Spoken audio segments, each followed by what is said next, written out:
Dan kesemuanya itu ianya berlegar tentang hukum-hukum nikah cerai, hukum talak, hukum iddah, hukum zihar, dan ada juga hukum faraid di situ. Dan Allah menyebut bahawa dalam bab hukum faraid, saya nak sebut sikit, Allah menyebut wa man ya'sillah wa yata'adda hududahu yudkhilhu naran khalidan fiha wa lahu 'adzabun muhin. Barang siapa yang melakukan dosa kepada Allah dan juga melanggar hudud-hudud Allah, iaitu ketetapan Allah di dalam hukum faraid itu, maka baginya balasan neraka yang kekal abadi dan baginya azab yang pedih. Kalau kita lihat di sini, itu disebut oleh Allah tentang hudud dalam bab faraid. Tetapi kita pada hari ini, berapa ramai di kalangan kita, apabila tiba sahaja bab pembahagian harta pusaka, kita akan bagi ikut kerelaan hati kita. Kita akan bagi sama banyak, kita akan bagi ikut kita suka. Kalau orang tanya kita, kenapa tak ikut faraid? Dia kata, kalau ikut faraid nanti bergaduh adik-beradik. Dan kalau ikut faraid nanti ada yang terasa hati, terutamanya yang perempuan. Kerana dalam bab faraid ini Allah menjelaskan tentang mislu hazil unsayain, lelaki dapat 2 bahagian, perempuan dapat 1 bahagian. Sedangkan kita secara jelas telah mengkritik hukum Allah Subhanahu wa taala, mengkritik hukum Allah secara zat, ianya hukum Allah. Lain dengan kita mengkritik pelaksanaan terhadap hukum Allah. Berbalik kepada soal hudud, iaitu hudud jenayah yang kita bincangkan sekarang. Apa yang berlaku kritikan pada hari ini ialah disalah anggap oleh sesetengah daripada kita.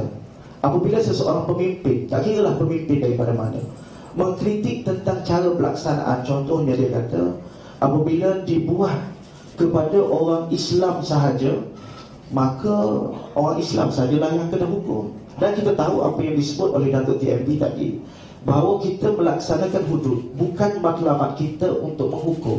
Matlamat kita ialah untuk memberikan satu ketakutan kepada masyarakat bahawa ini merupakan hukum Allah. Dan apabila mereka tahu, apabila ada seorang sahaja yang dikenakan hukum ini, maka akan menimbulkan rasa ketakutan di kalangan masyarakat. Tak kiralah masyarakat itu orang Islam ke ataupun orang bukan Islam. Berbalik kepada soal yang saya sebutkan tadi, apabila kita berpendapat bahawa hudud ini hanya dikenakan kepada orang Islam, maka orang bukan Islam tidak terkena hudud ini. Sebenarnya persoalan ini bukan persoalan baru. Ulama telah berbincang tentang adakah hudud ini dikenakan kepada orang Islam ataupun kepada semua rakyat yang berada di dalam negara Islam. Ini persoalan lama. Kalau kita lihat kepada kitab-kitab fiqh, ulama telah menyebut bahawa hukum hudud ini berdasarkan kepada pandangan majoriti ulama Islam, dia ada 7 jenayah yang mesti dikenakan hukuman hudud. Saya rasa benda ni kita semua maklum. Yang pertama, zina, menuduh zina, mencuri dan juga minum arak. Lepas tu dia ada hirabah, dia ada bughah, dia ada murtad. Jadi 7 perkara ini sebenarnya kalau kita lihat di dalam kitab fiqh yang sebenarnya, ada pendapat yang menyatakan di antara hudud tersebut hanya dikenakan untuk orang Islam sahaja. Contohnya apa? Seperti minum arak. 4 mazhab, kalau kita buka mana-mana kitab mazhab, minum arak memang tidak ada khilaf di kalangan para ulama, iaitu mesti dikenakan kepada orang Islam sahaja. Dan hukumannya pun khilaf di kalangan para ulama. Majoriti kata 80 sebat. Mazhab Syafi'i, satu pandangan dalam mazhab Syafi'i kata 40 sebat. Itu tak apalah, kita boleh kaji kemudian. Sebab itu apabila kita dah ada kereta sebenarnya, sebab kita bercakap sekarang ni ialah bercakap untuk kita nak beli kereta. Adakah kita boleh beli dengan cara pakai ansuran, pakai perbankan Islam ataupun pakai konvensional? Sekarang ni perjalanan kita, persoalan kita ialah untuk membeli kereta. Selepas beli kereta, kita bincang baik. Apabila disebut tentang pelaksanaannya kepada golongan bukan Islam, minum arak itu jelas, sebab dalam agama lain minum arak adalah halal di sisi mereka. Ada juga di kalangan, di antara jenayah-jenayah hudud itu yang menjadi perselisihan hebat di kalangan para ulama. Contohnya dalam bab zina. Dalam bab zina perselisihan hebat di kalangan ulama, sehingga kan jumhur, pandangan mazhab jumhur, dia kata bagi orang bukan Islam, orang bukan Islam dan orang Islam dikenakan. Dan mazhab Maliki hanya untuk orang Islam sahaja. Dan ada juga di antara hudud itu yang dikenakan kepada semua, sama ada orang Islam dan juga orang bukan Islam. Dan orang bukan Islam ini yang dimaksudkan ialah golongan ahli zimmah, ataupun kita pada hari ini kita sebut sebagai non-Muslim zimmi, ataupun orang kampung kita sebut kafir zimmi, iaitu golongan yang bukan Islam yang taat setia kepada pemerintah negara Islam.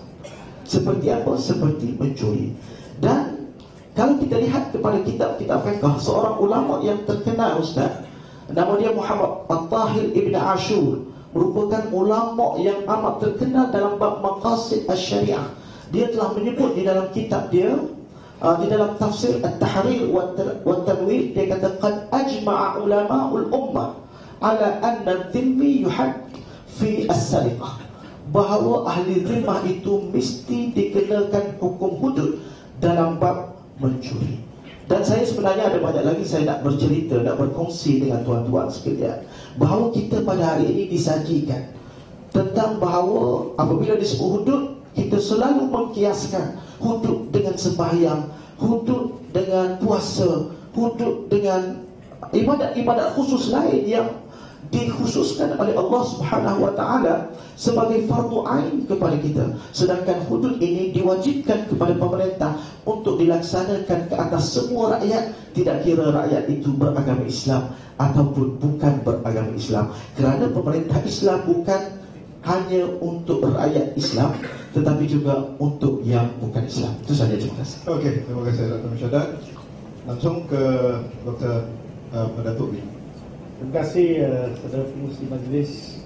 Salam sejahtera dan selamat petang. Sebentar. Gangguan Proton Preview hitam BLS 6565, lori kontena sangkut.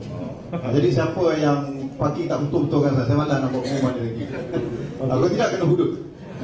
Okey, silakan. Saya mulakan dengan serangkap pantun.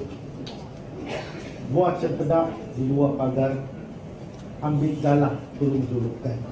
Saya budak baru belajar, salah silap tolong tunjuk. Saya menerima undangan ini disebabkan saya adalah orang Malaysia dan saya tahu saya ini orang kafir. Saya bukan orang Islam. Saya cuma kebetulan dilahirkan di kampung orang Melayu, dikelilingi oleh semua masyarakat Islam. Maka dengan pengetahuan saya yang terhad, walaupun rumah saya sebelah surau, dan saya akan cuba memberi perspektif daripada pandangan orang bukan Islam tentang hukum hudud PAS. Kenapa saya sebut hukum hudud PAS? Kerana saya baca semua buku tentang hukum hudud yang dikenalkan oleh Kerajaan Kelantan dan juga pada satu ketika Kerajaan Terengganu. Sebab tu saya kata buat kesimpulan itu sebagai hukum hudud PAS. Jadi saya, kalau semua soalan tentang kereta, saya akan mulakan dengan kereta. Dr. Asri cakap betul, kita nak beli kereta dan sebagainya. Timbalan Menteri Besar kata, kita belum sebut nak beli kereta, kita mahu nak beli kereta. Halangan atau rintangan kekangan kita apa? Tak ada jalan, sungai. Nak pakai kereta apa? Inilah senario yang saya nak tegangkan di Malaysia. Kita ada situasi yang berlainan seperti yang dikatakan oleh Dr. Asri. Kita adalah satu masyarakat majmuk. Kita ada orang Islam, orang bukan Islam. Dan sejarah pembentukan negara Malaysia, kalau kita lihat sebelum kemerdekaan, Pan Malayan Islamic Party PAS masa itu beria juga nak kenalkan hudud, tetapi pada masa itu Tunku Abdul Rahman tolak. Kenapa? Kerana masa itu semua kaum utama di Malaysia ini kita memperjuangkan kemerdekaan, kita telah mengadakan satu social contract, akhirnya termaktub sebagai perlembagaan Malaysia. Jadi jangan kita lupakan daratan, jangan kita lupakan asas pembentukan negara masa itu Melayu. Selepas itu berdasarkan kepada Suruhanjaya Reid, kemudian Suruhanjaya Kebal, pembentukan Malaysia ini mencakupi negeri-negeri termasuk Sarawak dan Sabah. Jadi apabila kita sebut perkara ini, kita kena lihat masyarakat majmuk di Malaysia, termasuk dari segi demografi kita macam mana kita nak melaksanakan sesuatu. Jadi saya kena betulkan orientasi kita supaya kita ini tak dilihat sebagai anti-Islam. Saya orang pertama yang mendukung Perlembagaan Malaysia, dan agama Islam itu agama yang suci, agama rasmi negara kita. Dan kalau apabila ada orang mempersoalkan hukum hudud PAS, itu tak boleh dilihat sebagai anti-Islam, tak boleh dilihat anti undang-undang Islam, kerana tidak ada korelasi. Dan kita tetap mempertahankan perlembagaan negara yang mana agama Islam kesucian itu tak boleh tercemar. Itu saya pandangan atau pendirian MC yang sangat jelas sejak kemerdekaan. Dan keduanya, saya nak masuk sedikit tentang apa yang kita bincangkan hari ini, hukum hudud. Dia telah dikenalkan tahun 1993, dan kita lihat dua UBC ini ada fasa yang berlainan. Ada yang kurang sikit, ada yang lebih, ada yang tak masuk tentang Kazakh, ada yang masuk tentang Kazakh. Saya pun tak tahu. Kadang saya baca, saya buat perbandingan, saya tak tahulah ini dari satu parti yang sama atau parti yang lain, tapi kebetulan daripada parti PAS. Itu pertama. Kedua, dari perspektif orang Islam, bukan Islam. Saya ini, keluarga saya ada orang Islam, anti saya orang Islam. Saya tak ada masalah dengan orang Islam. Dan saya cuma nak lihat apabila terlaksananya hukum hudud ini, apa akan terjadi. Pertama saya nak tanya, kalau orang Islam dan orang bukan Islam terlibat dalam kes zina dan juga kes mencuri, bagaimana kita nak menghukum? Kalau orang Islam tu sebagai mangsa rokok, macam mana dia nak pergi membuat gaduhan kepada hakim?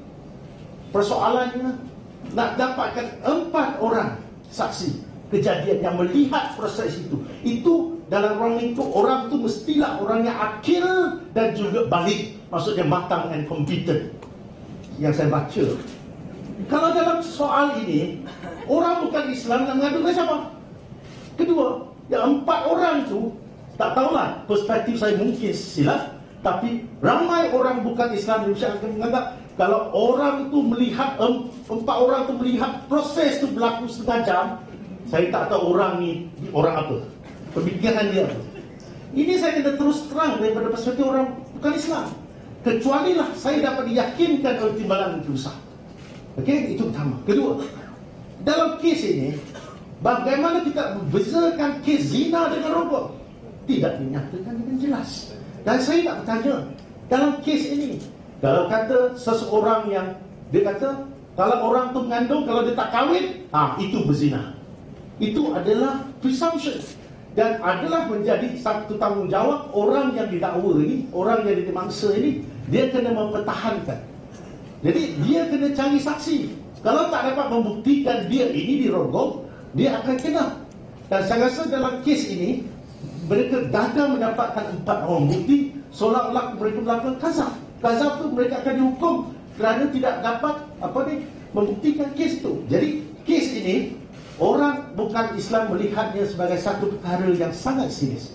Dan satu perkara lagi saya nak tanya, apa akan berlaku kalau sekarang orang Malaysia ni satu Malaysia, yang pencuri pun ada kumpulan Melayu, Cina, India. Kalau yang pergi, satu kena potong tangan, satu masuk penjara 2 bulan. Inikah keadilan sejagat? Ini saya nak bertanya. Dan satu lagi yang saya tak faham, saya rasa ganja sedikit ialah, kenapa dalam enactment yang ada pada Kelantan ini 56(2), dia sebut apa? Bagi orang bukan Islam, dia pun boleh memilih hukum hudud kalau dia mahu. Kalau kes macam ini, saya bagi contoh arak. Orang Islam saya tahu halal, haram, memang haram. Tapi orang bukan Islam, dia lain. Tapi saya nak tanya, kalau ikut enactment dia kata kalau curi arak tak salah. Jadi kalau saya pencuri bukan Islam, apa yang saya akan buat? Saya akan pilih hukum hudud masa saya tak kenal. Pertama. Dan saya nak tanya, asas perundangan yang ada pada hari ini, kita berdasarkan apa? Kalau kita ada penal code tu dalam bidang kuasa persekutuan. Saya nak tanya, dalam kes ini, macam mana kita nak buktikan satu kes? Kita ada Evidence Act di Parlimen, kita ada DNA Act. Dan kalaulah kes zina tadi, cuma 4 saksi, eyewitnesses, mestilah orang Islam lelaki. Saya nak tanya, bukankah itu menafikan hak secara mutlak orang bukan Islam menjadi saksi? Kalau saya happen to be there, saya memang di sana melihat seorang dirogong, Saya tak sempat nak menelpon. Saya tahu perkara itu. Saya rasa terpanggil nak jadi saksi. Saya tak boleh. Saya dinafikan hak. Dan sudah tentunya 1/3 daripada rakyat Malaysia yang bukan Islam telah dinafikan hak sebagai saksi. Adakah ini adil? Kedua, wanita tak boleh. Separuh daripada penduduk kita di Malaysia adalah wanita. Jadi bayangkan, apakah ini akan memberi kesan yang lebih baik pada negara kita, ataupun sistem perundangan kita ini tak cukup mengikut Islam? Saya rasa sistem perundangan yang ada pada hari ini, dia telah mengambil kira nilai-nilai Islam juga. Pemahaman saya tentang hudud adalah satu had. Had adalah satu julat daripada minima sampai maksima. Melihat keadaan. Macam Dr. Asri cakap, ada keadaan yang tak boleh, kita tak boleh buat. Jadi sekurang-kurangnya kita boleh bicara apabila telah diadili dalam mahkamah. Saya rasa proses yang ada sekarang ini adalah proses yang agak baik, boleh dipertingkatkan, tetapi saya tak setuju dengan hukum hudud PAS yang akan dibawa, kerana semata-mata apa yang saya itu sebagai pembuka lah, sebagai mukadimah saja. Terima kasih. Okey, terima kasih. Oleh kerana Datuk Wee budak baru belajar dan telah melontarkan soalan-soalan yang ingin belajar, saya rasa kita langsung pergi kepada Timbalan Menteri Besar Datuk YB untuk memberikan sedikit ajaran kepada soalan-soalan yang tadi ditimbulkan tadi. Terima kasih ada rekan sekalian. Banyak isu yang ditimbulkan oleh Yang Berhormat Datuk Kassim dan memang menariklah. Kita pun merasa tarik dengan soalan-soalan. Cuma saya rasa masa yang ada ini tidak cukup untuk menjelaskan perkara-perkara yang dibangkitkan itu. Cuma saya melihat ada beberapa perkara yang boleh saya sentuh. Ialah tentang, pertama ialah tentang kekeliruan yang ada. Pertama ialah menganggap hududnya ada sebagai hudud PAS. Itu pada pandangan kita satu kekeliruan yang besar. Sebab undang-undang hudud ni adalah undang-undang yang dirujuk kepada Al-Quran dan Sunnah Rasulullah SAW. Cuma dalam menentukan 7 ataupun 6 itu adalah pandangan ulama. Tetapi hukuman itu sendiri ada di dalam Al-Quran dan ada dalam Sunnah. Kalau UMNO yang buat pun dia akan merujuk kepada Al-Quran dan Sunnah juga. Kita tak boleh nak kata ini undang-undang hudud UMNO, undang-undang hudud PAS, itu sama saja. Itu asas yang pertama. Yang kedua ialah tentang masalah keadilan. Dalam Islam, konsep adil ini ada konsepnya tersendiri. Adil bukan bermakna kita meletakkan sesuatu sama saja ataupun memberi bahagian itu dengan sama. Adil dalam perspektif Islam seperti mana dihuraikan oleh para ulama ialah wad'u syai' fi mawdi'ih, meletakkan sesuatu pada tempatnya. Itu dikatakan keadilan. Anak lelaki kita beri baju Melayu, anak perempuan baju kurung.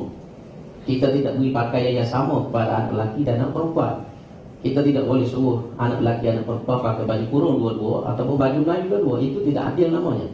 Jadi itu asas nombor satu.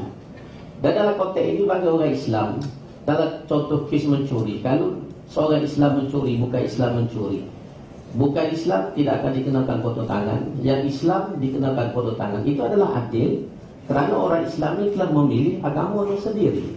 Bila dia memilih Islam, dia memilih seluruh ajaran Islam itu, termasuklah undang-undang jenayah.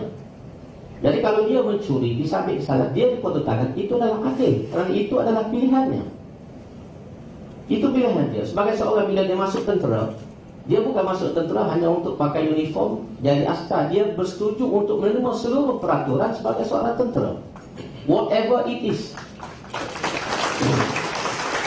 Itu asal dia duduk situ. Apa saja, dia suka, dia tak suka, orang lihat daripada luar apa, tak boleh. Sebab itu pilihan dia. Jadi orang masuk Islam pun dia masuk Islam dengan pilihan dia. He has to accept everything. Itu asas nombor satu. Orang bukan Islam, memanglah dia tak kenal sebab dia bukan Islam. Tetapi ada undang-undang sivil yang menanti dia. Dalam kes robot dan kes zina dan sebagainya, orang bukan Islam ini tidak diterima untuk dijatuhkan hukuman hudud, tetapi boleh diterima untuk hukuman ta'zir.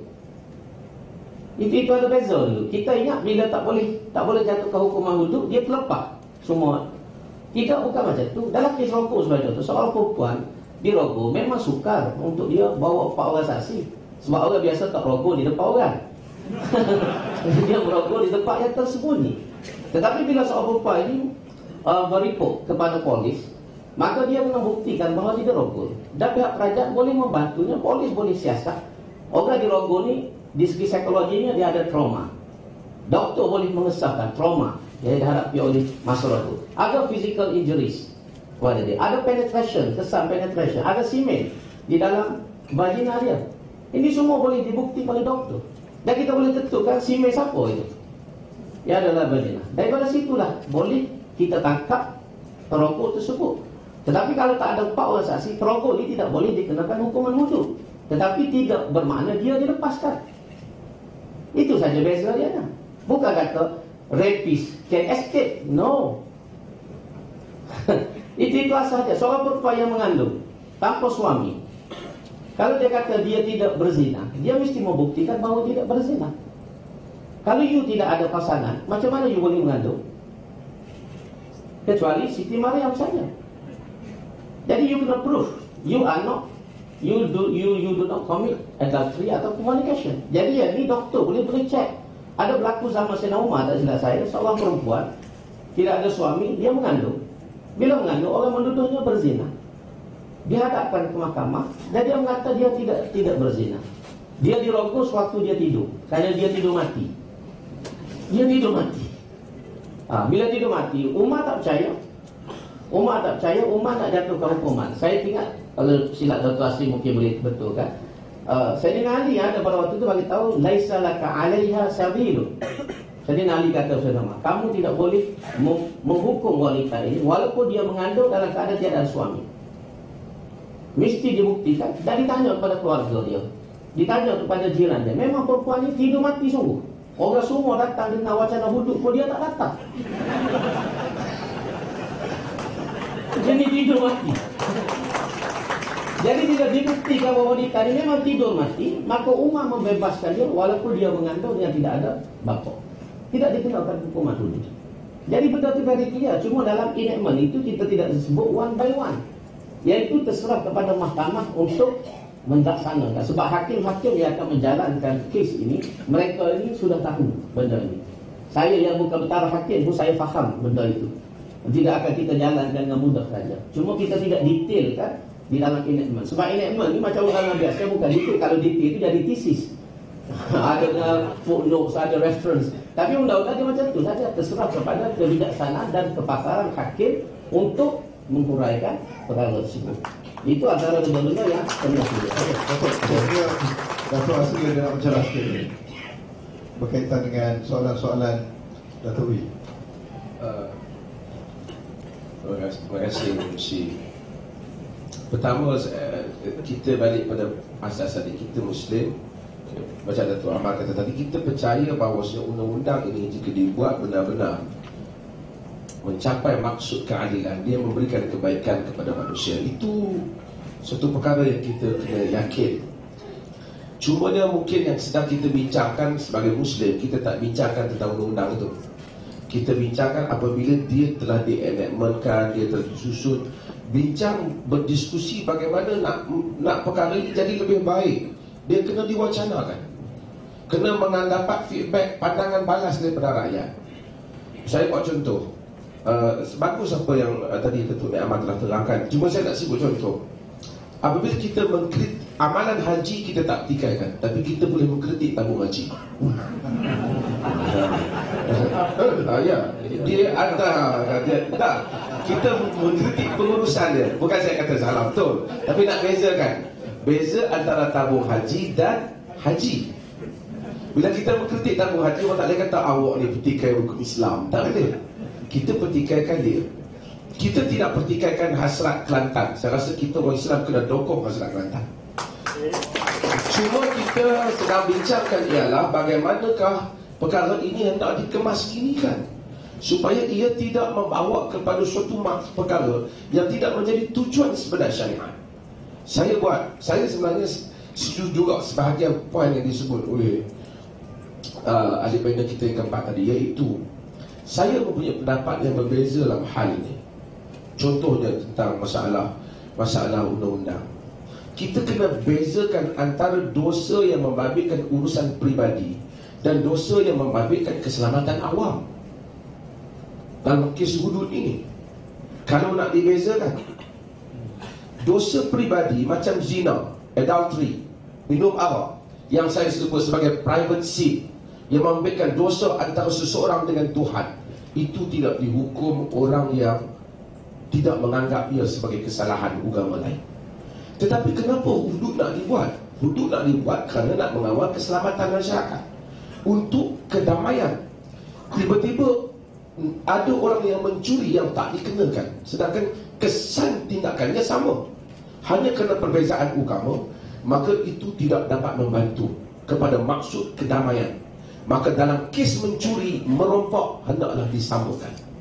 Kalau nak dilihat di sisi itu, saya bersetuju. Sebab itu, bagaimana kita memilih undang-undang itu. Macam Brunei, saya fikir dia tidak memilih sebahagian yang dibuat di Kelantan tidak dibuat oleh Brunei di pandangan yang lain, termasuk mengandung tidak dijadikan sebab untuk dijatuhkan hukuman hudud, tapi sebab dia kembali kepada ta'zir umpamanya. Okey, kemudian saya nak sebut senario hukum.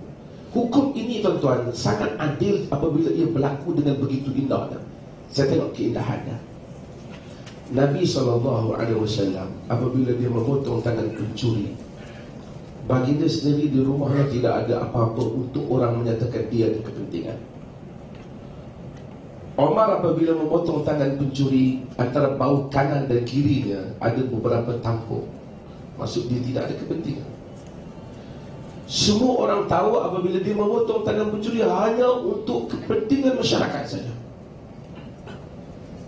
Dalam suatu masyarakat yang hudud ini bagus, tapi kita kena buat kapal terbang nak turun ni, dia kena ada landasan, kalau tidak dia terjun dalam parit. Itu isunya. Dalam satu masyarakat, saya baru saja balik selama dengan isu rasuah ibu pejabat polis Kedah semalam, ketua polis Kedah. Isu rasuah umpama, isu rasuah kita dah ada sekarang 53, satu slot turun 54. Artinya negara-negara bila sebut orang yang nak rasa, termasuk polis lah, mereka mesti clean. Ini hukuman yang sangat bahaya, kerana polis akan terbabit dalam hukuman ini. Mereka adalah pihak yang bersih dalam hal ini. Itu yang berlaku pada zaman Nabi. Ini prasarana yang mesti dibuat. Dan ramai orang menganggap dengan adanya hudud, maka semua masalah jenayah akan selesai.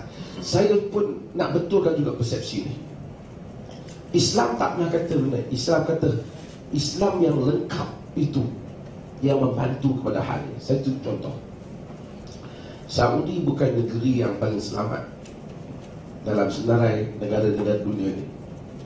Negara yang paling bebas rasuah umpamanya Denmark, New Zealand, Norway, Sweden, lagi apa? Kemudian termasuk ini negara-negara yang dianggap paling bebas rasuah. Negara yang paling teruk, Somalia, Afghanistan, ada terbabit orang Islam juga. Itu buku cerita sikit. Kita dah ada pada 53. Negara mereka ini tidak buat undang-undang Islam, negara-negara ini, tetapi mereka buat satu perkara, iaitu yang dinamakan dengan keadilan kepada masyarakat. Itu telah menyebabkan manusia menjaga keamanan mereka. Sebab itu, di samping nak buat hudud ni, kita landasan mesti clear. Sebab itu Nabi apabila dia sampai ke Madinah, dia punya slogan bukan hudud. Apa Nabi, ucapan Nabi apabila sampai Madinah, yang diriwayatkan oleh Abu Yusuf Abdullah bin Salam. Nabi apabila sampai Madinah, orang Madinah tunggu dia.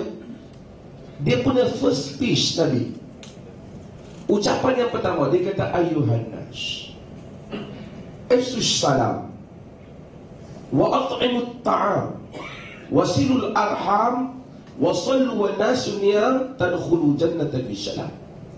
Wahai manusia, sebarkanlah salam, yakni berikanlah perdamaian dalam masyarakat, damai. Wa at'imut ta'am, berikanlah orang makan, bukan hukum orang. Maksud berikan kebajikan, bagi orang makan. Wasilul arham, dan hubungkan silaturahim. Dan seolah-olah ketika orang sedang tidur, ini isu spiritual, kamu akan masuk syurga dengan sejahtera. Ini dia punya slogan utama apabila dia memerintah. So, saya bersama dengan Kelantan di sudut kehendak, tetapi saya rasa untuk pergi kepada pelaksanaan itu banyak perkara yang nak dibereskan. Saya bimbang kita mempunyai satu pintu yang sangat cantik, berat, pintu istana, kita pasang pada satu rumah buruk, reban rumah itu. Saya bimbang itu saja. Kita ada gadis yang salihah, kita padankan dengan lelaki yang tak baik. Okey. Dapat saya. Dr. Musadar mungkin ada nak tambah, sebab saya dapati ada beberapa poin. Okey, ada beberapa poin yang telah Dr. Musadar sebutkan tadi, tetapi Datuk Wi bertanyakan. Okey, terima kasih kepada Dr. Mazli selaku moderator. Saya sebenarnya tertarik dan amat bersetuju dengan apa yang disebut oleh Dr. Asri seperti tadi, bahawa asasnya, konsep asas di dalam pelaksanaan hudud ini ialah keadilan. Maknanya apa? Apabila keadilan itu yang perlu ditegakkan di dalam pelaksanaan hudud, maka kita perlu berjalan seiring dengan maqasid syariah. Maqasid syariah itu terkandung di dalam kita menjaga agama, menjaga nyawa, menjaga akal, menjaga harta dan menjaga keturunan. Tuan-tuan, ketahuilah bahawa dalam bab menjaga maqasid syariah ini, dalam bab akidah yang merupakan bab yang paling tinggi kita sebagai umat Islam ini pun, dalam satu keadaan Allah membenarkan kita untuk menuturkan kata-kata yang boleh membawa kekufuran di dalam keadaan yang terpaksa, yang boleh mengancam nyawa kita, yang disebut oleh Allah di dalam surah An-Nahl ayat 106, man kafara billah min ba'di imanihi illa man ukriha wa qalbuhu mutma'innun bil iman. Sesiapa yang kufur selepas beriman, bagi mereka azab yang pedih, melainkan orang yang dipaksa, seperti yang berlaku kepada Ammar bin Yasir. Itu dalam konteks akidah. Jadi saya di sini saya nak buat satu kias, iaitu qiyasul aula.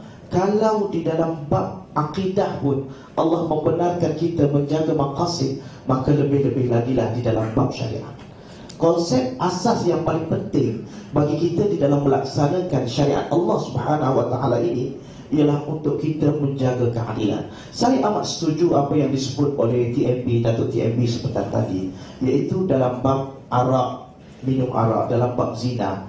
Ini merupakan sesuatu yang kita kata benda yang tidak berkait dengan keamanan sejagat, tidak berkait dengan kepentingan pihak ketiga, maka sesuailah ia dihukum oleh pemerintah ke atas orang Islam sahaja. Dan itulah yang disebut pun oleh para fuqaha. Dan sememangnya kita apabila kita nak melaksanakan sesuatu ke atas umat Islam, panduan kita memanglah kepada Quran dan Sunnah. Dan Al-Quran serta Sunnah ini, Al-Quran secara especially dia tidak menjelaskan secara terperinci bagaimana untuk kita melaksanakan. Dan sudah pastinya kita terpaksa melihat kepada pandangan fuqaha. Di sini saya ada saya membawa nas yang disebut oleh para ulama sebenarnya. Para ulama seperti siapa nama saya sebutkan tadi, Muhammad Tahir Ibn Ashur, yang terkenal sebagai ulama di dalam bidang maqasid syariah, disebut di sini dia membahagikan hukuman terhadap golongan zimmi ini kepada 4. Antaranya yang khusus untuk orang Islam sahaja seperti minum arak, dan yang ketiga ini disebut, dia kata ma yatajawazuhum ila ghairihim min al-mafasid kas-sariqah wal i'tida' 'ala an-nufus. Dia kata sesuatu kesalahan yang dilakukan dan ianya merupakan pencabulan terhadap pihak lain, seperti mencuri dan juga mencabul ke atas anggota dan juga harta orang lain, maka waqad ajma'a ulama'ul ummah, ulama berijma', dia kata, ala anna hadzal qism yajri ala ahkamil Islam. Dalam bab ini dia kata orang bukan Islam pun mesti dikenakan hukum hudud seperti mana yang dilakukan ke atas orang bukan Islam. Kita di dalam bab Islam ini, kita sebenarnya, minta maaf saya sebut, sebab saya bercakap atas dasar ilmu, kita tak boleh nak pakai kepala kita sahaja. Sebab benda berkaitan dengan Islam, kita kena lihat pandangan ulama-ulama Islam. Sememangnya hukum hudud ini bukan tujuannya seperti sembahyang untuk tujuan ta'abbud, tidak. Ianya bertujuan untuk menjaga keamanan. Bagaimana mungkin keamanan dapat dijaga sekiranya orang Islam yang mencuri bersama-sama yang bukan Islam? Dia pergi curi sekali sama-sama, tiba-tiba disabitkan hukuman. Yang Islam potong tangan, yang bukan Islam boleh pilih nak penjara 2 bulan ke nak potong tangan. Saya rasa kalau diberi pilihan, yang Islam ni pun akan mengaku, tak, saya wasiam, dia kata. Sebab ini akan menimbulkan fitnah. Sedangkan hukum Islam ini bukan saya cakap, ini apa yang disebut oleh para ulama. Ibnu Ashur semua kita tahu siapa dia, begitu hebat di dalam maqasid syariah. Dan kalau kita lihat pandangan ulama-ulama Islam daripada mazhab Hanafi, mazhab Maliki, mazhab Syafi'i, mazhab Hanbali, semua ulama-ulama itu sebut mencuri tak apa, dia kata. Mencuri untuk orang Islam sahaja. Dan bab zina, walaupun jumhur kata kena hudud juga, tapi oleh kerana Maliki kata tak kena hudud, tak apa, kita pakai zina untuk orang Islam sahaja. Tapi dalam bab mencuri, ulama tidak ada khilaf bahawa mencuri kalau nak dikenakan, mesti dikenakan semua. Kerana tujuannya apa? Bukan tujuan untuk ibadat, untuk sembahyang sahaja, tetapi tujuannya ialah untuk menjaga keamanan masyarakat, menjaga keamanan rakyat yang bukan sahaja orang Islam rakyat itu, tetapi rakyat itu juga terdiri daripada orang Islam dan juga orang bukan Islam. Saya rasa itu saja. Mungkin ada sedikit maklumat. Saya tambah. Ya, silakan. Pertama ialah kita bukan menggunakan kiasan akal, kita merujuk kepada nas. Ibnu Katsir waktu menguraikan ayat wa in ja'uka fahkum bainahum bima anzalallah au a'rid anhum, jelas disebut di situ berdasarkan nas tersebut. Mana orang bukan Islam ni dia ada pilihan secara umum saja, tak kira hukum mana pun, ikut pilihan dia. Dan ini pandangan ulama, dan ini pun pandangan ulama juga. Kita memilih pandangan ulama yang kita rasa lebih sesuai dalam konteks yang ada pada hari ini. Bukan kita ikut pikiran kita, kita ikut konteks yang sesuai. Sebab macam di Brunei, dia memilih hukum hudud ini kepada semua masyarakat dia. Tapi kami di Kelantan, kami pilihan untuk orang Islam sahaja. Ustaz, adakah ayat tadi berkaitan dengan hukum? syariah? Dia semua dalam hukum, dalam semua. Dalam masalah jenayah, berdasar kepada zaman Nabi seperti yang diterangkan dalam huraian itu. Okey, Datuk. Semua mungkin ulama dia memperincikan sedikit. Tapi dia ada satu persekitaran konteks yang sikit berbeza. Kerana masyarakat Yahudi ketika itu, mereka memang mempunyai undang-undang mereka, dan undang-undang mereka itu sendiri tak berapa jauh daripada hudud ni. Ya. Dan berbeza dengan masyarakat non-Muslim yang ada dalam konteks kita, yang tidak ada undang-undang agama sebenarnya. Jadi bahkan Nabi serahkan balik pada mereka, mereka uruskan. Tapi dalam konteks kita, akhirnya negara kena uruskan. Ini saya ingat isytihad ini bukanlah kita halang hudud, tetapi kita nak relook balik, pas nak kena duduk dan kena sekali lagi bincang lagi perkara ini untuk dilihat, ambil manfaat juga daripada banyak perkara. Saya cukup contoh, umpamanya dalam rejam, umpamanya Syekh Mustafa Zabqa, tokoh besar fiqh zaman ini, dia tak bersetuju Libya buat rejam.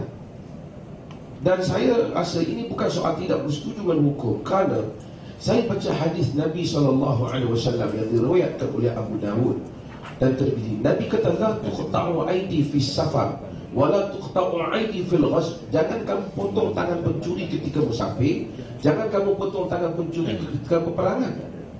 Al-Imam Al-Auza'i, ketika Al-Imam At-Tirmidzi riwayatkan hadis ni, disebutkan perkataan Al-Imam Al-Auza'i. Al-Auza'i kata, sebab Nabi tak mau nanti bila buat undang-undang itu dalam satu keadaan yang tidak kondusif, akan menyebabkan orang lari pada Islam. Sebab tu dia tak bagi masa musafir tu. Artinya bila kita buat benda tu, tak boleh menyebabkan salah tafsir kepada Islam. Itu saja. Nanti aku jadi siap. Ada yang tu jadi siap. Okey, silakan Datuk. Ya, saya Okey, silakan tanya. Saya tertarik dengan hujah yang telah dikeluarkan oleh Imam Sa'ad. Saya cuba pelik sedikit. Saya dengar dengan teliti yang dia kata memang orang Islam memilih agama, sebab tu dia kena rela menerima hukuman. Tapi cuma satu dia, kita manusia tak boleh memilih penjenayah. kita tak tahu siapa yang akan merogol kita. Jadi kalau saya orang Islam, kebetulan yang merogol tu adalah orang bukan Islam, adakah adil dari persepsi orang Islam melihat penjenayah itu? Kalau ikut, kan mereka ini tak disabitkan ke sana, ke hukum hudud. Yang kedua saya nak tanya, Tapi mereka ada takzir. Daripada takzir. Mereka tak lepas hukum. Mereka masih dihukum dengan takzir. Dan takzir boleh jadi lebih besar daripada dua-dua. tapi dalam kes ini, Timbalan Menteri Besar kata tak kena kepada orang bukan Islam. Tak, dia tu hudud tak kena. Tetapi tak lepas hukum. Tetapi Section 52 in bracket 56 in bracket 2 kata bagi sesiapa, dia akan tengok mana yang lebih ringan, dia akan gunakan macam curi lah, kes curi. Saya orang Cina, curi kedai orang Cina. Okey, saya curi arak, Islam tak silap. Tapi tiap-tiap hari kerja saya curi arak je. Bakal masyarakat kita menjadi tentera. Itu perspektif daripada bukan Islam. Dia akan memilih subsection 56 bracket 2 ni. Jadi saya rasa perkara ini perlu diberi pandangan dan diberi perhatian. Kedua, saya cuma nak tanya, Jadi Datuk, kalau section itu bermasalah, pilihannya ialah tak ada dalam section 56.2 dia letak. tak. Jadi pada Datuk, jikalau section itu bermasalah kerana penjenayah boleh pilih hukum hudud atau tidak, maksudnya Datuk lebih memilih bahawa bukan Islam pun patut dikenakan hudud. Tak, maksud dia kata subsection 52, nothing in this enactment shall preclude a non-Muslim from electing this enactment apply to him in respect of any offence committed by him. Jelas perkataan itu kata dia boleh pilih. Betul lah. Dia kalau dia pilih untuk dibicara di mahkamah syariah, dia akan dikenakan hukum penetangan. Tapi kalau dia Saya sebut bukan mahkamah sivil. ini bukan kes curi. Kalau dalam kes ni, Tak semua kes. Itu semua. barang curi, kalau nilainya dia dapat pulangkan kepada orang yang dia curi, kalau ikutkan di sini ada pengecualian. Jadi saya nak lihat ni kerana ada sangat banyak percanggahan dengan penal code yang ada sekarang. Dan sebab tu saya kata, tadi Timbalan Menteri Besar kata, oh kita tak boleh tulis dengan jelas. Tetapi dalam ni jelas bahawa dia cuma untuk kes rokok 4 eyewitnesses. Itu saja. Dan mesti akhir dan balik. Itu saja. Jadi kalau dalam circumstantial evidence yang ada dalam undang-undang penal code sekarang, tak boleh pakai. Boleh pakai. Dia dalam interject. Dia mesti ada 4 orang saksi ini untuk membolehkan dijatuhkan hukuman hudud. Kalau tak ada saksi, ada bukti circumstantial evidence, bodily injury, for example penetration, doktor bagi tahu, kita kenakan hukuman ta'zir. Bukan kata perokok itu lepas. Tapi section itu tak tulis. Jadi Ada. Datuk Timbalan Ada dalam tu ada. Okey, Kali tengok ada lagi ada. Datuk Wafi, saya cuba letakkan saya di kasut di tempat apa ni, Datuk Wi ya. Datuk apa ni Wafi duk sebut tentang takzir. Apa tu takzir? Ta'zir ini selain daripada hudud. Undang-undang jenayah yang ada ini di Malaysia pun boleh dianggap sebagai ta'zir. Jadi sekarang ni kalaulah Kelantan laksanakan hukum hudud berdasarkan apa ni section 56 tadi, dia boleh pilih. Maksudnya ini berkaitan dengan rogol tadi. Mereka terlepas daripada Hukuman hudud kerana bukan Islam, Tetapi dicas di bawah mahkamah sivil. bawah penal code. Bawah penal code. Okey. Tapi bukan ni double jeopardy. Bukan double jeopardy sebab dia cas sekali saja. Double jeopardy ni you can cas 2 kali. Kalau yang pertama dia tak terlepas, dia terlepas barulah Dia bukan terlepas, dia tidak akan didakwa di bawah mahkamah syariah. Okey, jadi Because it's non-Muslim. okey, jadi Datuk Wi, adakah Datuk Wi merasakan bahawa itu tidak adil? Saya tak nampak, saya dah baca 4 hari. Kisah. Saya tak tahulah. Kita 4 hari kita baca dia setiap perkataan. Saya cuma nak fahamkan. Saya tanya kawan-kawan Melayu saya, tolong bagi penerangan kepada saya. Kawan Melayu UMNO ke kawan Melayu PAS?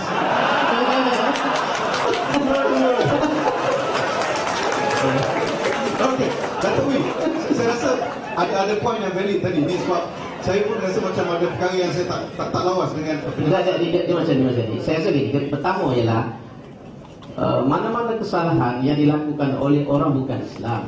Orang bukan Islam ini tidak akan didakwa di bawah mahkamah syariah.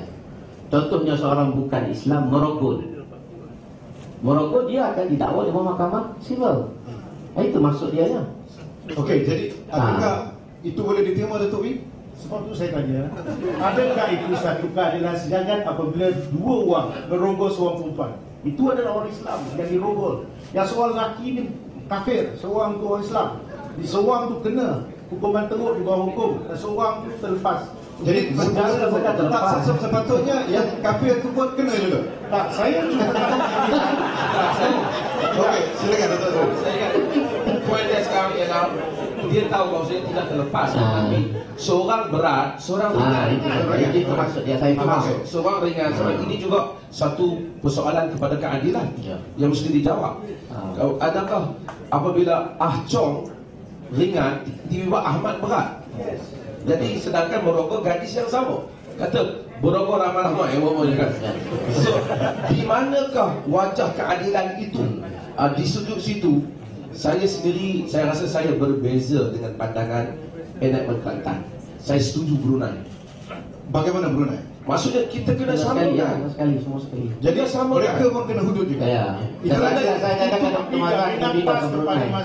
Islam tak kena. Okey, Masa baca budi dia kata memang tak kena. okey Datuk Wee. Jadi okey Datuk Wee. Sekarang ni Datuk Wee tak setuju jikalau bukan Islam dikecualikan daripada hudud. Kita perlu ada satu set undang-undang saja. Jadi saya melihat sistem perundangan yang ada sekarang telah merangkumi aspek-aspek macam syariah court terhadap mereka yang minum, ditangkap halwat. Itu tak apalah pulang. Tindakan itu diambil. Saya tak akan terasa apa-apa kerana ini berlaku pada orang Islam dan ianya sepatutnya mengikut jurisdiksi yang ada. Tetapi bagi orang bukan Islam, kita melihat sistem perundangan yang ada sekarang, saya tak boleh kata dia sempurna 100%, tapi sudah melalui satu proses lebih hampir 60 tahun. Itu satu sistem yang mengambil kira. Saya ingat nilai-nilai Islam pun juga telah dimasukkan tentang had, julat had, maksimum minimum. Adakah undang-undang sekarang, adakah undang-undang sekarang telah berjaya mengurangkan kadar jenayah? Sama juga Kepala Menteri Besar kata, kalau ada Datuk Khabar kata, oleh kerana jenayah banyak kita kena kenalkan hudud. Tapi sekarang kata bukan senang kita nak kenakan orang. Jadi bercanggahlah pandangan sebegini. Ya dipandang macam ni. Pada pandangan saya, isu yang dibangkitkan oleh Yang Berhormat Dr. Wee Kassim ini boleh kita atasi. Iaitu kalau Kerajaan Persekutuan memberikan laluan seperti mana janjikan di Parlimen kepada kita Kelantan untuk melaksanakan enactment jenayah syariah, Kerajaan Persekutuan mesti meningkatkan hukuman di dalam penal code terhadap kesalahan merogol supaya jadi tinggi. Ya. Itu cara kita untuk mengimbangi benda itu. Kita bukan lagi bagi penjara sebab dalam undang-undang Islam kena sebab. Jadi sepatutnya dalam undang-undang sivil ini pun selepas ini mesti ditingkatkan supaya isu yang dibangkitkan itu tidak timbul. Berapa tahun yang lalu penal code telah dipindah dan dikenakan hukum masa itu Yang Berhormat Saifuddin masih ahli parlimen. Masa itu kita buat pindaan untuk mengenakan hukuman lebih berat terhadap kes-kes rogol. Itu telah kita buat pindaan dan saya ingat juga disokong oleh ahli parlimen PAS. Adakah telah berjaya mengurangkan jenayah rogol? Sama juga kalau dia kata bukan tak Jawab soalan saya. Adakah telah kalau ikut KPI indeks jenayah telah berkurangan, tetapi apa yang kita lihat ada banyak ruang lagi untuk kita mengatasi.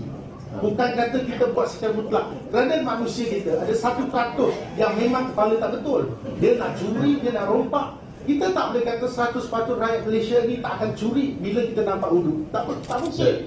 Ya. Saya ingat ada beberapa perkara yang sebenarnya kita boleh rongkaikan dengan tidak begitu khusus sebenarnya. Kalau sekiranya adanya perbezaan di dalam masalah undang-undang yang dikemukakan itu, masalah yang tadi yang saya sebut private seat tentang zina, minum arak, saya rasa dengan Muslim tak akan komplain kalau orang Islam yang kena. Ya, apa masalahnya? Selama ni pun memang orang Islam yang kena. Cuma jenis saja. Nak dulunya mungkin sebat beberapa rotan, sekarang nak sebat satu rotan yang membabitkan orang Muslim. Tapi yang timbul persoalan yang ditimbulkan tadi ialah apabila membabitkan juga keselamatan awam dan Muslim. Saya punya pandangan, kita mendukung hasrat Kelantan. Saya selalu juga pergi ke Kelantan. Cuma saya rasa yang timbul sekarang ialah bagaimanakah supaya tanggapan yang salah ini ataupun negatif ini, sama ada kalau tak kata salah pun, dapat diatasi. Terutama apabila kita perkara yang membabitkan keselamatan awam ni, masalah rompak, masalah tadi kalau rogol, masalah jenayah terhadap pihak lain, yang ini mesti diseragamkan. Kalau tak dinamakan hudud, undang-undang ni dah ada di Malaysia ni. Cuma apakah hukuman saja dan bagaimana prosedur hukuman itu nak dijalankan. Okey. Tadi Datuk Wee ada timbulkan bahawa Kelantan sebelum Pilihan Raya ada timbul mengatakan hudud bukan Islam, tak kena. Mungkin saya cuba tarik daripada situ untuk Datuk Timbalan Tim Besar. Kalau kita perhatikan dalam manifesto PAS sebahagian pada PR kan, sama ada di peringkat negeri ataupun di peringkat persekutuan, hudud tidak dinyatakan dalam manifesto, baik peringkat persekutuan ataupun peringkat negeri. Tapi mengapa Kelantan timbulkan hudud sekarang? Bukan kita yang timbulkan. Kita bukan sekarang. Kita luluskan perjalanan syariah ni tahun 93 ni, sebelum adanya Pakatan Rakyat. Tapi PAS akan bawa rang undang-undang persendirian di parlimen. Itu bila Datuk Seri Jamil K buat kenyataan dalam parlimen sewaktu menggulung bahawa kerajaan persekutuan bersedia untuk memberi laluan kepada mana-mana negeri termasuklah Kelantan untuk dibawa ke parlimen. Maka hasil daripada itulah kita mengambil tindakan untuk prepare draft bill itu. Datuk Seri Jamil K UMNO atau PAS? Tak, soalan saya akan pergi. It's a leading question.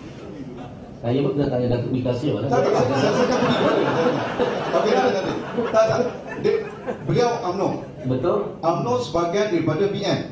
Datuk Wee, isunya sekarang yang bawa hudud ialah, dan yang sokong hudud ialah menteri daripada UMNO BN. Adakah Datuk bersetuju dengan beliau? Saya tak bersetuju. Tak setuju dengan UMNO? Saya rasa tidak jadi masalah.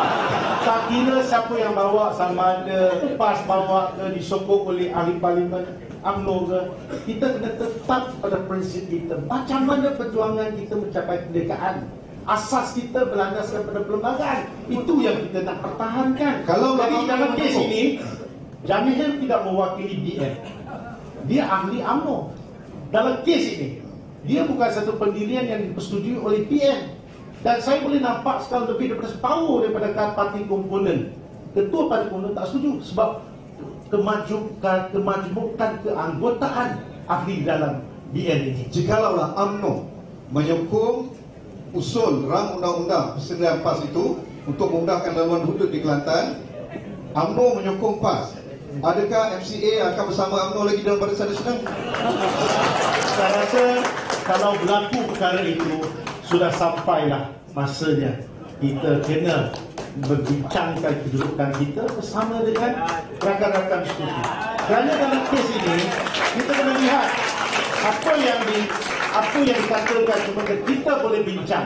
Banyak masalah teknikal tak selesai. Itu dianggap sebagai nak kahwin terus akad nikah. Tidak. Dia kata bincang saja, belum beli kereta lagi. Kes ini kita kena tengok. Saya tak boleh buat satu ketetapan bahawa UMNO telah buat satu keputusan macam ni, BN telah sokong secara total dan dibangkang oleh MCA. Dalam kes macam ni kita dah tak ada satu frekuensi yang sama. Okay. Takkanlah kita dalam satu platform yang sama. Okey, Datuk Timbalan Tim Besar, jikalau UMNO setuju nak sokong usul yang dibawa, masuk BN dan PR takkan sokong komponen, adakah PAS akan masuk BN bersama UMNO? PAS akan masuk. PAS takkan bersama UMNO. Kalau macam tu, saya cuma nak kata, saya teringat lagi Datuk Seri Haji Awang cakap apa semasa dia jadi Menteri Besar. Itu tak silap saya 10 April 2002. Dia kata kita kena laksanakan hukum hudud kerana kita menang pilihan raya, bukan kerana kita bagi duit. Kerana kalau kita tidak laksanakan hudud ini, kita akan kalah dalam pilihan raya dan ditakdirkan kalah. 28 sebab tu 2024. Ya, itu yang berlaku. Jadi pencaturan politik lebih daripada, bagi saya lah, untuk demi kepentingan agama. Saya itu tafsiran saya dan ini. Okey, jadi memang MCA takkan menyokong apa-apa tindakan untuk hudud. MCA, MIC dengan UMNO ketika itu kita mencapai kemerdekaan. Apa social contract yang telah kita capai? Kita menghormati agama Islam, teruskan. Sistem perundangan yang ada, kita pertahankan. Perlembagaan itu kita pertahankan. Dan itu asas kita. Okey, Dr. Asri. Saya tengok bahasan kita pada berbagai-bagai ruang. Ya.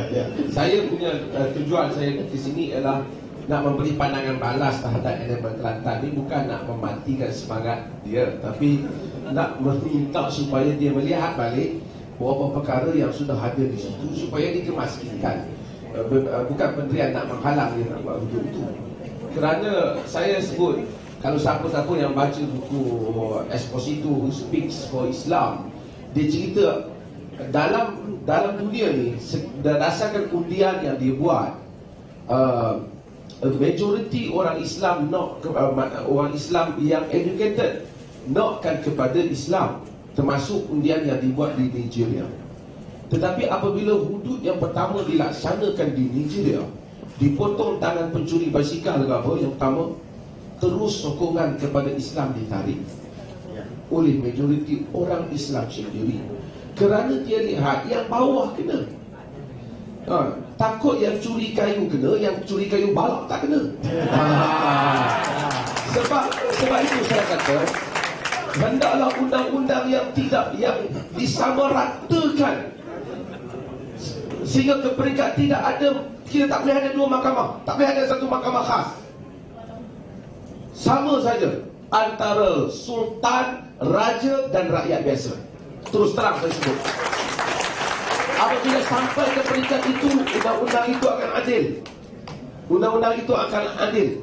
Dan suatu masyarakat yang terbentuk, dia banyak landasan dia nak begini.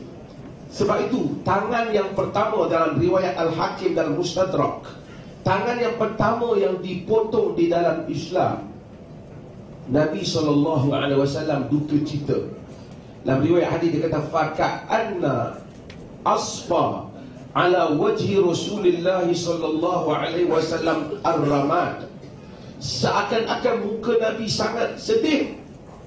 Kemudian orang tanya, ya Rasulullah, ka'annaka karihta hada. Wahai Rasulullah, takkan Rasulullah tak suka orang kena potong tangan? Nabi kata, malila akrah, antum a'wanu syaitan ala akhikum. Mengapa aku tak benci? Kamu penolong syaitan kepada saudara kamu.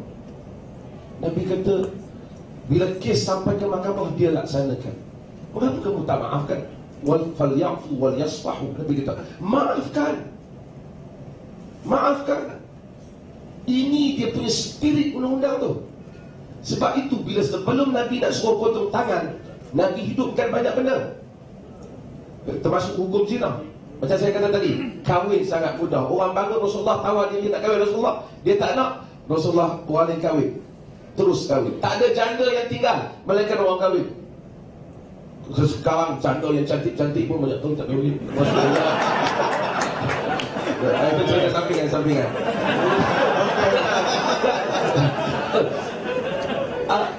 Kepada undang, hatta makan, jiran tak boleh biarkan jiran kelaparan. Kita dalam negara ini, saya minta maaf, saya pun ada baca dia agama Islam. Kita ada lebih pada 1 bilion zakat ni. Tapi orang Islam masih lagi kan, nas zakat hudud penting, tapi nak cerita nas zakat lebih banyak daripada nas hudud. Berpuluh-puluh ayat dalam Quran tentang zakat. Kalau kita kemaskinikan zakat ni dulu, sehingga apabila satu orang itu mencuri, dia tidak boleh memberi apa-apa alasan kenapa dia mencuri. Pada suatu masyarakat yang begitu indah, tolong-menolong jiran tetangga, lapar ada pihak yang bantu, nak kahwin ada pihak yang mudahkan. Omar bin Abdul Aziz seru, siapa yang nak kahwin tak ada duit, mari ambil di Baitul Mal. Ini nak makan tak ada duit, beberapa hari isi borang tak dapat-dapat. Suatu masyarakat yang demikian rupa, ada orang mencuri, ada orang pergi minum arak, ada orang pergi berzina, dia memang mencemarkan satu keharmonian. Dia patut dia hududkan. Itu dia punya semangat hudud. Tapi suatu sungai yang kotor, orang buang sampah, dia nak rasa apa? Kalau kita pergi ke New Zealand, mungkin ke Australia, kita tengok sungai dia, kita rasa tak ramai buang sampah. Dia dah bersih kan? Tapi kalau kita pergi Sungai Kelang, kita kata aku tak buang, bawa dia buang juga. Itu dia punya semangat dia. Sebab itu saya rasa bukan lawan hudud ni kita aktifkan, tapi kita nak, sebab saya kata, sehingga suasana itu kondusif, maka kita laksanakan hudud. Okey, sekarang ni kalau saya nak tanya dia tak apalah, ni dah sampai 4.30. Kita buka kepada okey, nak tambah sila. Saya bersetuju dengan pandangan Dato' Asri ini. Kita kena wujudkan suasana yang bagus untuk masyarakat. Tetapi kita meletakkan hukum, macam saya sebut daripada asal tadi, kita kena ada dulu hukuman tu ada. Imam Ghazali dalam kitabnya dia kata, ibu bapa ni kena beli rotan, sangkut atas pintu supaya anak merasa takut untuk buat salah. Beli rotan tu, dia ada rotan dulu di rumah.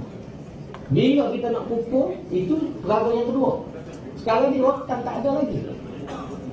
Itulah hujah saya pada asas. Dato', enactment yang telah diluluskan tu tak cukup jadi rotan? Itu tak cukup sebab tak ada kuasa untuk dilaksanakan. Sehingga diluluskan oleh Parlimen. Sebab itu kita bawa undang-undang ni. Itu isu dia. Sebab itu kita sekarang letak dulu biasa kita luluskan. Tapi kerana halangan kelembagaan, kita tidak boleh bergerak ke depan. Ada kereta tak ada lesen. Sekarang ni lesen nak cari. Itu asal nombor satu. Yang kedua ialah memang kita berusaha biar ada dulu undang-undang, dan masa sama kita berusaha membetulkan masyarakat, menyusun balik, mengatur balik. Itu memang kita akui benda itu. Tapi kalau kita nak tunggu suasana di mana semua orang senang, semua orang apa, baru kita nak jaga, saya rasa itu orang dia kata utopia yang kita tidak akan jumpa. Zaman Saidina Umar sendiri pernah berlaku orang mencuri. Bila ditangkap, dia mencuri harta tuan dia. Bila ditangkap, dia beritahu kami mencuri tak cukup makan kerana bayar gaji murah. Tuan bayar gaji murah, tak ada gaji minimum 900. Jadi kami tak cukup makan, tak ada pilihan, curi harta tuan. Lalu Umar tidak potong tangan pencuri, dipotong dengan hukuman takzir. Dan Umar beritahu kepada tuan dia, kamu kena naikkan gaji pekerja-pekerja kamu. Kalau kamu tak naikkan gaji, mereka mencuri, aku akan potong tangan kamu. Tapi Dato', itu asas utopia Dato' katakan itu telah berjaya dibuktikan di negara-negara bukan Islam walaupun tak laksana hudud. Dia negara bukan Islam, dia segi mungkin keselamatan apa, tapi crime rate, rogo, apa semua berlaku. Saudi walaupun ada kelemahan apa-apa, tapi crime rate dia rendah. Saya boleh cabar itu tak, saya rasa kenyataan itu terlampau umum dan boleh dicabar melalui. Yalah, kita pun cakap umum lah. Kau ni ada yang kita buat sekali betul. Kita berdasarkan dia ada indeks, crime rate index itu ternyata di negara barat. Kalau kita tengok rokok meningkat, buang anak meningkat, walaupun negara barat yang mana tu? Kita baca keseluruhan, saya tidak go spesifik lah. Berdasarkan saya baca umum. Sebab kalau ikut crime rate index, yang paling rendah sekali ialah Malta, South Korea, Isle of Man, Japan, Georgia, Bahrain, UAE, Singapore, Taiwan, Qatar. Betul mungkin di barat crime rate tinggi, tetapi negara-negara ini tidak ada hudud juga. Jepun tak ada hudud. Betul, tapi kena tengok aspek lain juga. Saya rasa bukan boleh macam tu. Jadi tidak utopia benda tu, boleh dicapai. Dan utopia tadi yang saya sebut dalam kes orang mencuri tadi. Jadi semua orang senang maka boleh mencuri. Okey, jadi saya rasa tak adil kalau saya seorang untuk bertanyakan kepada mereka, dan kita ada beberapa waktu yang terluang. Kita bukakan untuk 3 soalan sahaja. Okey, soalan yang pertama saya kena fikir sikit. Okey, silakan yang pertama, yang kedua. Tak ada orang saya. Okey, yang kedua di sana. Yang ketiga di belakang, Wan Ji. Okey, yang pertama baju kelangu, yang kedua baju biru muda, dan ketiga Wan Ji tu bukan baju apa tu? Kita pakai baju. Pakai baju. Okey, silakan tuan. Okey, assalamualaikum. Tak, bukan anda. Yang di belakang baju kelabu tu. Ya, minta maaf. Saya nampak dia dulu angkat tangan saya. Assalamualaikum, selamat sejahtera. Seorang satu soalan, short and sweet, dan perkenalkan diri. Saya Abdul Hamid, penganggur Salam Melayu. Nama saya nak betulkan punca segala kekeliruan mengenai hudud ni. Ramai tersalah anggap, tidak kembali kepada Al-Quran. Quran kata sebenarnya tidak ada hukum hudud. Dalam Islam tidak ada hukum hudud. Yang ada hanyalah hudud hukuman. Mungkin minta Dato' Asri boleh buat penjelasan pencerahan sebenarnya. Yang ada hudud hukuman, ya? tarikh hudud. Hudud itu adalah had, julan atau limit. Okey, tak apa. Itu akan dijawab oleh translator. Okey, Soalan jadi- kedua yang berbaju putih. Kita nak debate kan? Okey. Dalam Quran tak ada hudud, dia ada hudud hukum. Okey, silakan. Assalamualaikum warahmatullahi wabarakatuh. Nama saya Abdul Hanan. Ya. Sebagaimana kita tahu sekarang, Malaysia telah mempunyai dua sistem kehakiman, iaitu Mahkamah Syariah dan Mahkamah Sivil. Ya. Dan untuk melaksanakan undang-undang syariah di Kelantan, salah satu sebab yang tidak boleh dilaksanakan adalah, kalau kita tengok sendiri, Akta Mahkamah Syariah 1965, hukumannya cuma 356 saja, sebagaimana Ya, kita maklum. ya. Jadi kenapa tidak kita sekarang cuba untuk melaksanakan, membetulkan dari segi hukuman itu di Mahkamah Syariah saja. Tak perlu nak pergi bincang masa sivil semua ni. Mahkamah Syariah ni diperkembangkan, diperluaskan, hukuman-hukumannya lebih ketat lagi. Okey, soalan tu kepada Kepada saudara Puan boleh, insyaAllah. jangan kan kena spesifik. Ya. Will be TMB. Okey. Bukan pada Tok Wi. Okey. Bismillahirrahmanirrahim. Assalamualaikum warahmatullahi. Ana ada 2-3 persoalan. Satu ya. Kedekutnya doktor. Tak boleh belanja malam ni. Okey, tak. Soalannya, dalam bila kita sebut hudud, dia mesti ada syarat yang perlu ditunaikan kan. Dr. Mazhar pun selalu sebut benda tu kan. Tapi soalan di Kelantan, kenapa dia pentingkan tentang pelaksanaan hudud, sedangkan syarat untuk melaksanakan hudud itu tidak ditunaikan lagi. Contoh, kalau kita tengok sejarah, tahun 90 antara manifesto PAS adalah Hizbah. Tapi sekarang Kelantan tak ada Hizbah. Tapi 93 baru timbul hudud. Padahal Hizbah itu merupakan syarat utama untuk pelaksanaan hudud. Jadi itu satu persoalan. Yang kedua, pengurusan cara Islam macam pengurusan balak cara Islam. Betul-betul persoalan. Saya kadang-kadang confused dengan Kelantan. Apakah kredibiliti Kelantan dalam mengurus tentang balak cara Islam? Ataupun kita melihat banyak tindakan-tindakan lakukan oleh kerajaan Kelantan lebih kepada bias dalam buat keputusan. Ini kan pula dalam perkara lebih besar melibatkan tentang hudud. Okey, yang ketiga. Okey, cukup. Okey, bagi lagi. Bagi kat Brother Janggut ni tadi saya. Okey, satu soalan je jangan. Assalamualaikum, saya Jubin. Wajib soalan kepada TMB. Tamu semua soalan.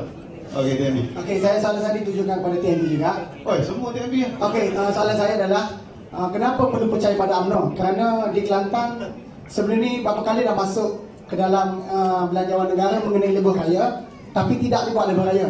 Kenapa masih percayakan UMNO di mana sebelum ini, sebelum pilihan raya ada jawatan kuasa khas royalty dan timbul pula jawatan kuasa khas hudud. Pada pendapat saya, kenapa perlu percaya pada UMNO? Ini apa dia cerita yang ada di UMNO ni? Macam mana? Apa cerita dari UMNO ni? Maksud Kenapa saya, percaya pada UMNO? kerana kenapa kita dalam PAS sudah ada Pakatan Rakyat tetapi masih lagi nak bantuan daripada UMNO untuk melaksanakan hudud. Ya. Okey. Nampak gaya Datuk TMB kena jawab banyak soalan ni. Okey, silakan Datuk. Okey. Sebab ladies lah, ladies. Ahli Parlimen. Okey, silakan. Ahli Parlimen. Nanti pakai mic, Datuk. Okey, soalan saya pada Datuk B adalah sekiranya kita mengadakan satu moratorium di mana dalam masa beberapa tahun PAS dan ilmuwan Islam diberi peluang untuk menjelaskan duduk sejelas-jelasnya. Ya, saya akui enactment tu ada perkara saya sendiri pun dulu biasa menyatakan ketidakpuasan hati saya. Tapi sekiranya kita terangkan selepas beberapa tahun dan ketika itu jelas, adakah MCA boleh terima hukuman hudud ini dilaksanakan setelah landasan itu siap dan rakyat faham? Terima kasih. Okey, terima kasih Datuk Siti. Okey, kita mulakan dengan Datuk TMB, silakan.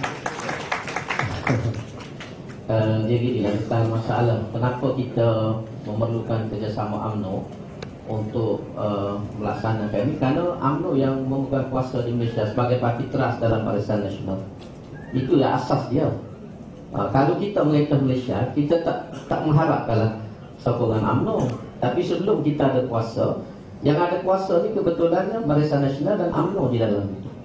Jadi bila UMNO menyatakan pendirian, bersedia memberikan laluan, maka kita ambillah peluang yang ada. Itu asas dia. Dan tidak ada niat ataupun agenda yang tersembunyi di sebalik daripada perkara ini. Saya selalu buat ibarat, kereta kita mati, tiba-tiba orang datang nak tolak kereta. Takkan kita nak tanya, kamu PAS ke UMNO? Itu hujah saya ni yang paling mudah. Okey, isu balak. Isu balak ni memang banyak orang menuduh Kelantan ini menyalahgunakan berat sebelah Tapi siasatan yang dibawa oleh SPRM setakat ini tidak ada bukti. Itulah kelihatan. Masuk guru lagi tu kata kita buka 25 jam kepada SPRM untuk siasat semua perkara.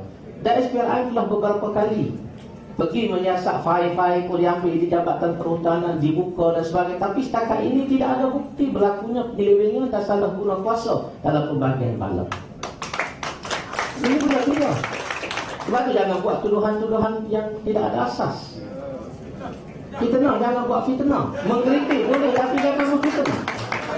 Okey, Hisbah tadi betul. Hisbah ini memang dulu ada dijanjikan. Dan bila saya berada dalam kerajaan tahun 2004 jadi SPU, kita tanya, Tok Guru pada waktu itu mengatakan kita sudah ada PAC. PAC ini sudah boleh memainkan peranannya sebagai hisbah. Jadi tidak perlu kita Kelantan menubuhkan hisbah secara bersendirian.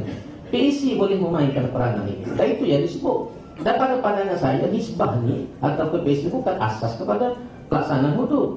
Kalau tak ada PAC hisbah pun hudud kita boleh jalankan. Tak ada masalah. Bukan ada kaitan antara dua itu. Tak ada hisbah pun boleh buat. Itu bukan prasarana.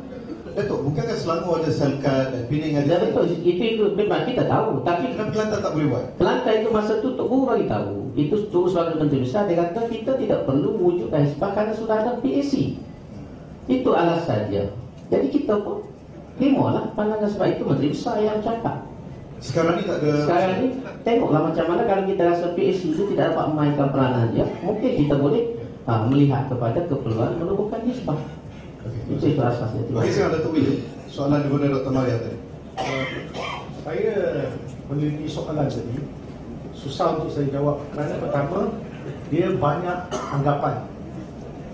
Kerana ada dia kata kalau kita buat kerja ini dan mengambil masa yang panjang untuk terangkan ini. Saya cuba nak kata satu prinsip yang utama. Pertama, apa yang kita lakukan adakah dia bercanggah dengan perlembagaan? Itu perlu kita semak, ya. Kedua, saya melihat dalam konteks ini kalau saya membaca enactment yang ada, saya rasa khawatir ada beberapa perkara yang perlu diperbetulkan dan sebab tu saya menolak. Salah satunya ialah dari perspektif orang bukan Islam, kalau dia kata mencuri arak dengan alat hiburan tu tak betul, tak boleh. Kalau macam tu, macam mana dengan mereka yang membuka kedai muzik? Dia curi boleh ke tidak? Sebab ini dalam enactment tulis dengan jelas. Kalau itulah perspektif orang Islam, orang bukan Islam tak yang dikira, sampai bila-bila pun perkara itu tidak akan diterima dan mungkin ada persepsi yang salah terhadap hukum, mungkin ada yang baik, tetapi ini dari perspektif orang Islam mungkin suatu yang supaya mereka tak pedih, tak mabuk. Itu okey, tak ada masalah. Tapi perspektif orang bukan Islam perlu diambil kira. Dan ketiga saya nak tanya, saya sejak kecil lagi jiran-jiran saya beritahu saya, dia kata, Syok, agama kita ni agama yang adil pada orang Islam dan bukan Islam. Sebab tu masa kejadian 13 ni, keluarga saya dijaga oleh orang Islam. Tak ada masalah. Di mana tu Datuk? Di Jasin Melaka. Tak ada masalah. Sebab jiran saya mempertahankan rumah saya. Sebab tu kita jadi rakan sahabat karib, tak ada masalah. Saya cuma satu saja, selalu saya tanya, okey, kalau nak berlaku adil, mestilah ada satu persekitaran di mana orang bukan Islam merasa selesa untuk menerima apa yang tidak jalankan. Tapi dalam konteks masyarakat majmuk Malaysia belum sampai masa, dan ini soal mempertahankan perlembagaan. Itu yang kita nak lihat. Kedua, perlembagaan berlandaskan kepada asas apa sosial kontrak yang telah kita bincang, dan saya rasa kita nak memperkukuhkan dari aspek Islam Syariah law tidak ada masalah. Orang Cina kalau dia pergi bank nak ambil perbankan Islam, mungkin menguntungkan dia akan ambil, itu tak jadi masalah. Kerana it's a way of life. Jadi kalau dalam konteks ini kita boleh terima secara menganggap dia sebagai akan sesuatu yang membawa kebaikan pada kita. Tapi dalam hukum hudud ini, bagi saya perspektif kita ialah melihat kepada menang kalah dalam pengundian pilihan akhir. Saya selalu tengok perkara ini dalam keraya memang senyap, tak berani nak sebut mereka akan buat hudud. Dan sebab itulah DAP kata tak rompak, tak curi, jangan takut hukum hudud. Tapi sekarang berlabak. satu masyarakat bukan Islam lihat perkara macam apa sudah jadi. Jadi saya rasa pemahaman pada masyarakat orang bukan Islam tentang Islam, kita nak betulkan persepsi agama Islam tu agama yang baik. Kalau Dr. Asri bercerita kepada masyarakat bukan Islam, saya ramai akan terima, betul, kita perlu ada persekitaran kondusif. Kita kena melihat dengan dari perspektif yang lebih luas, lebih terbuka, dan orang akan menghormati agama Islam dalam konteks ini. Jadi saya melihat secara keseluruhan MCA akan mempertahankan perlembagaan itu, kita memang rasa terpanggil. Dan keduanya, oleh kerana sistem perundangan yang ada, kita tak boleh ada wujud dua sistem perundangan yang berasingkan berjauh, termasuk white collar, cyber crime. Macam mana kita nak mencegah? Sama-sama kita mencari keadaan memperkukuhkan sistem undang-undang yang ada. Okey, terima kasih. Dr. Mazhar. Dah tadi soalan hudud tak ada dalam Quran, ni ada hudud hukum. Hudud undang-undang itu ada dalam Quran.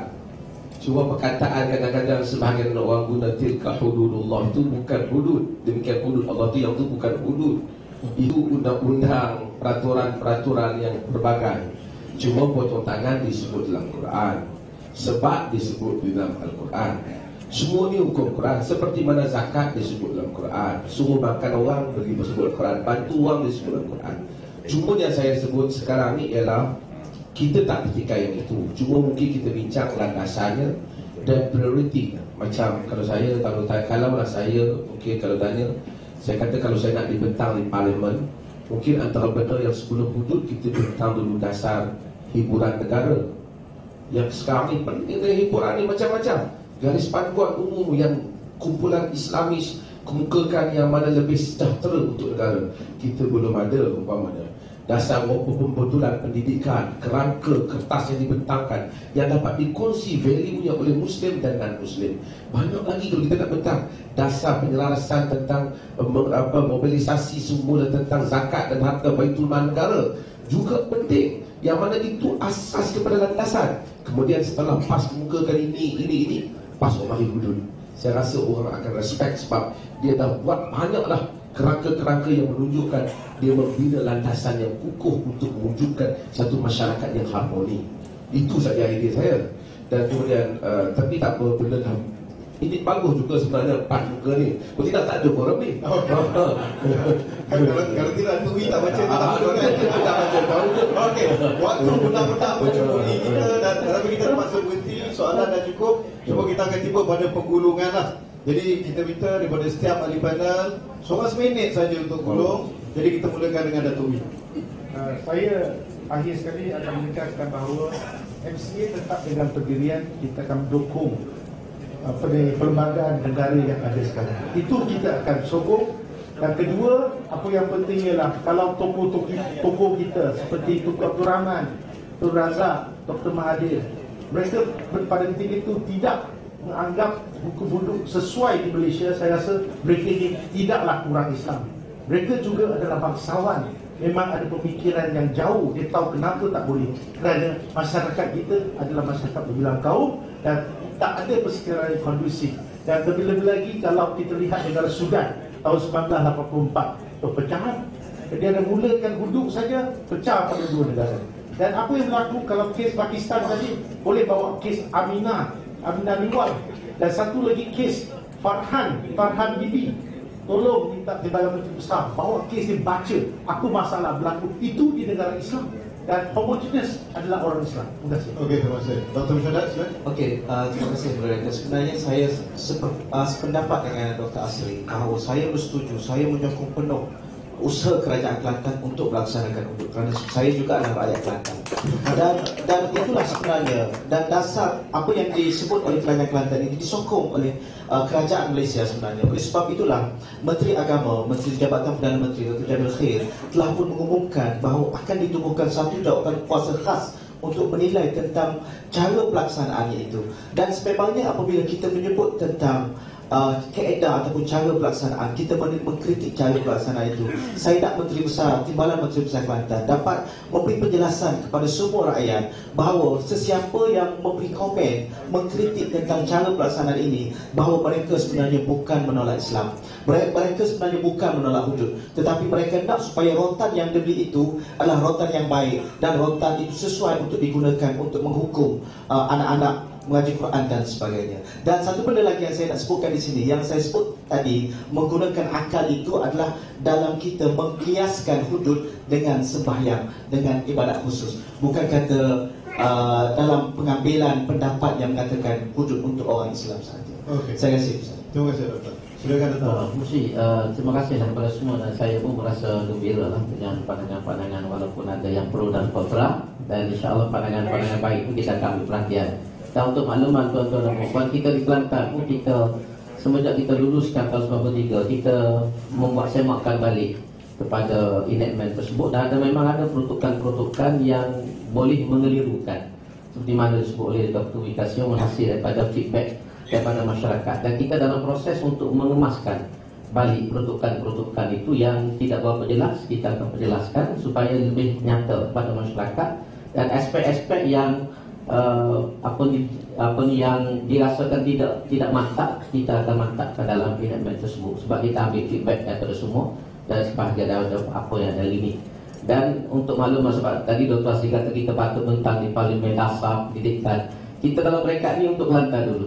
Dari Kelantan kita sudah ada dasar pendidikan, kita ada psikologi, kita di Kelantan ada enactment hiburan di Kelantan, mengawal hiburan-hiburan ini supaya tidak melanggar syariat. Kita sudah ada dasar keluarga mawaddah, kita ada dasar belia di Kelantan ini, dan ada banyak perkara yang merupakan usaha-usaha pengukuhan di Kelantan ini dalam usaha untuk melahirkan suasana yang boleh disebut sebagai kondusif tadi.